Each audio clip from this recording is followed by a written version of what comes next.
أو في قناة السنة سفينة النجاة لأبو رنيم. رجاء وفضلا متابعتنا والاشتراك في قناة أبو رنيم إبراهيم سعد، فقد انتقلنا إليها ونقلنا عامة المحتوى هناك، ففضلا الاشتراك في القناة. دي القناة إن شاء الله رب العالمين الجديدة الموجودة أهيت.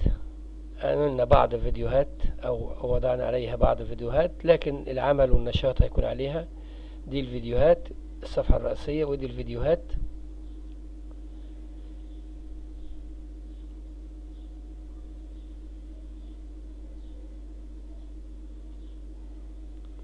جهاز تسجيل،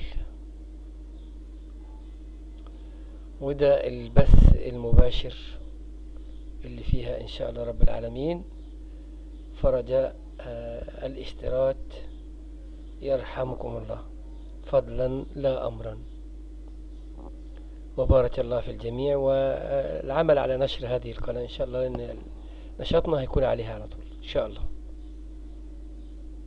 السلام عليكم ورحمة الله.